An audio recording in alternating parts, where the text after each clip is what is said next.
ಕಳೆದ 24 ಗಂಟೆಯಲ್ಲಿ ರಾಜ್ಯಾದ್ಯಂತ ಭಾರಿ ಮಳೆಯಾಗಿದೆ. ಬೆಂಗಳೂರು ಸೇರಿದಂತೆ ಹಲವು ಜಿಲ್ಲೆಗಳಲ್ಲಿ ವರುಣನ ರುದ್ರಾವತಾರ ಮುಂದುವರೆದಿದೆ. ಮಲೆನಾಡು, ಕರಾವಳಿ, ದಕ್ಷಿಣ ಒಳನಾಡಿನಲ್ಲಿ ಭರ್ಜರಿ ಮಳೆಯಾಗಿದೆ. ವಿಜಯಪುರ, ಬೆಳಗಾವಿ, ಗದಗ, ಕೊಪ್ಪಳ, ಧಾರವಾಡ, ಬಳ್ಳಾರಿ, ಶಿವಮೊಗ್ಗ ಜಿಲ್ಲೆಯಲ್ಲಿ ಧಾರಾಕಾರವಾಗಿ ಮಳೆ ಸುರಿದಿದೆ. ಬೆಂಗಳೂರು ಸೇರಿದಂತೆ 9 ಜಿಲ್ಲೆಗಳಲ್ಲಿ ಬೆಳ್ಳಂಬೆಳಗ್ಗೆಯೇ ಮಳೆ ಸುರಿತಾ ಇದೆ. ಭಾರಿ ಮಳೆಗೆ ಜನಜೀವನ ಸಂಪೂರ್ಣ ಅಸ್ತವ್ಯಸ್ತಗೊಂಡಿದ್ದು, ಆಗಸ್ಟ್ 10ರವರೆಗೂ ಹೀಗೆ ಮಳೆ ಮುಂದುವರಿಯಲಿದೆ ಅಂತ ಹವಾಮಾನ ಇಲಾಖೆ ಮುನ್ಸೂಚನೆಯನ್ನ ನೀಡಿದ್ದು, ಹಲವು ಜಿಲ್ಲೆಗಳಿಗೆ ಯೆಲ್ಲೋ ಅಲರ್ಟ್ ಹಾಗೂ ಆರೆಂಜ್ ಅಲರ್ಟ್ ಅನ್ನ ನೀಡಲಾಗಿದೆ. ಈ ವರ್ಷ ಅವಧಿಗೂ ಮುನ್ನವೇ ಕರ್ನಾಟಕಕ್ಕೆ ಮುಂಗಾರು ಪ್ರವೇಶವನ್ನ ಮಾಡಿದ್ದು, ಈ ವರ್ಷ ಬಾಡಿಗೆಗಿಂತ ಅಧಿಕ ಮಳೆಯಾಗಲಿದೆ ಅಂತ ಹವಾಮಾನ ಇಲಾಖೆ ಮುನ್ಸೂಚನೆಯನ್ನ ನೀಡಿತ್ತು. ಅದರಂತೆ ಮೇ ಹಾಗೂ ಜೂನ್ ನಲ್ಲಿ ಭರ್ಜರಿ ಮಳೆಯಾಗಿದೆ. ಜುಲೈನಲ್ಲಿ ಕೊಂಚ ತಗ್ಗಿದ್ದ ಮಳೆ ಆಗಸ್ಟ್ ನಲ್ಲಿ ಮತ್ತೆ ಮುಂಗಾರು ಚುರುಕುಗೊಂಡಿದೆ. ಅದರಂತೆ ರಾಜ್ಯದ ಹಲವು ಜಿಲ್ಲೆಗಳಲ್ಲಿ ವ್ಯಾಪಕ ಮಳೆಯಾಗ್ತಾ ಇದೆ. ಇನ್ನು ಒಂದು ವಾರ ಹೀಗೆ ಮಳೆ ಮುಂದುವರಿಯಲಿದ್ದು, ಜನರು ಎಚ್ಚರಿಕೆಯಿಂದ ಇರುವಂತೆ ಇಲಾಖೆ ಸೂಚಿಸಿದೆ. ಅಲ್ಲದೆ ಕರಾವಳಿ, ಉತ್ತರ ಕರ್ನಾಟಕ ಹಾಗೂ ದಕ್ಷಿಣ ಕರ್ನಾಟಕದಲ್ಲಿ ಆಗಸ್ಟ್ 10ರವರೆಗೂ ವ್ಯಾಪಕ ಮಳೆಯಾಗಲಿದೆ ಅಂತ ಹವಾಮಾನ ವರದಿ ಸೂಚಿಸಿದೆ.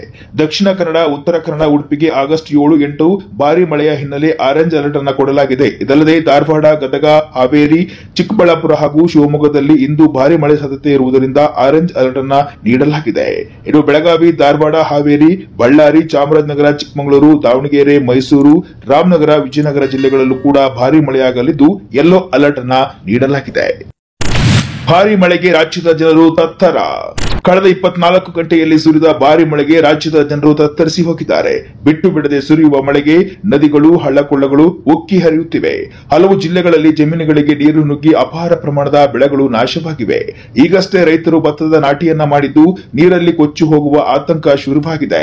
ಮುಂದಿನ 48 ಗಂಟೆಯಲ್ಲಿ ರಾಜ್ಯದಲ್ಲಿ ಭಾರಿ ಮಳೆ ಅಪ್ಪಳಿಸುವ ಸಾಧ್ಯತೆ ಇದೆ ಅಂತ ಇಲಾಖೆ ತಿಳಿಸಿದ್ದು, ಈ ನಿಟ್ಟಿನಲ್ಲಿ ಅಪಾಯ ಮಟ್ಟ ಮೀರಿ ಹರಿಯುವ ನದಿಗಳು, ಜಲಪಾತಗಳಿಗೆ ಜನರು ತೆರಳದಂತೆ ಸೂಚನೆಯನ್ನ ಕೊಡಲಾಗಿದೆ. ಅಲ್ಲದೆ ಆಗಸ್ಟ್ 10ರವರೆಗೆ ಮೀನುಗಾರರು ಸಮುದ್ರಕ್ಕೆ ಇಳಿಯದಂತೆ ಎಚ್ಚರಿಕೆಯನ್ನು ಕೂಡ ನೀಡಲಾಗಿದೆ.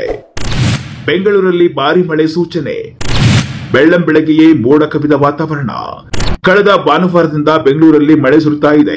ಬುಧವಾರ ರಾತ್ರಿ ನಗರದ ಹಲವೆಡೆ ಭಾರಿ ಮಳೆಯಾಗಿದ್ದು, ನಗರದಲ್ಲಿ ಬೆಳ್ಳಂಬೆಳಗ್ಗೆ ಮಳೆ ಶುರುವಾಗಿದೆ.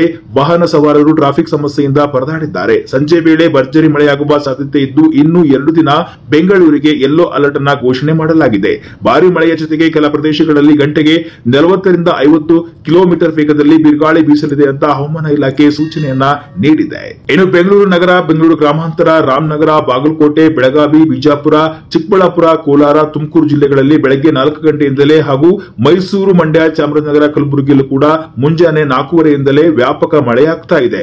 ಇನ್ನು ವಿಜಯಪುರದಲ್ಲಿ 15 ಮಿಲಿಮೀಟರ್ ಮಳೆಯಾಗಿದ್ರೆ, ಮಂಕಿಯಲ್ಲಿ 13 ಮಿಲಿಮೀಟರ್, ಲಕ್ಷ್ಮೇಶ್ವರದಲ್ಲಿ 13 ಮಿಲಿಮೀಟರ್, ಬೆಳ್ತಂಗಡಿ ಮತ್ತು ರಾಂಪುರ ತಲಾ 11 ಸೆಂಟಿಮೀಟರ್, ಗೇರ್ಸೊಪ್ಪದಲ್ಲಿ 10 ಮಿಲಿಮೀಟರ್, ಬಾಳೆಹೊನ್ನೂರಿನಲ್ಲಿ 9 ಮಿಲಿಮೀಟರ್ ಮಳೆಯಾಗಿದೆ. ಇನ್ನು ಕರಾವಳಿ ಭಾಗದಲ್ಲಿ ಹಲವೆಡೆ ರಸ್ತೆ, ಗುಡ್ಡಗಳು ಕುಸಿದು ಅಪಾರ ಪ್ರಮಾಣದ ಹಾನಿ ಉಂಟಾಗಿದೆ. ಒಟ್ಟಿನಲ್ಲಿ ಈ ವರ್ಷದಲ್ಲಿ ವಾಡಿಕೆಗಿಂತ ಹೆಚ್ಚು ಮಳೆಯಾಗಲಿದೆ ಅಂತ ಹವಾಮಾನ ಇಲಾಖೆ ಏಪ್ರಿಲ್ನಲ್ಲಿ ಮುನ್ಸೂಚನೆಯನ್ನ ನೀಡಿತ್ತು. ಅದರಲ್ಲೂ ಆಗಸ್ಟ್ ಹಾಗೂ ಸೆಪ್ಟೆಂಬರ್ನಲ್ಲಿ ಭಾರಿ ಮಳೆಯಾಗಲಿದೆ ಅಂತ ಹೇಳಿದೆ. ಸದ್ಯ ಆಗಸ್ಟ್ 10ರವರೆಗೆ ರಾಜ್ಯದಲ್ಲಿ ಭಾರಿ ಮಳೆ ಸುರಿಯಲಿದೆ ಅಂತ ಇಲಾಖೆ ತಿಳಿಸಿದೆ.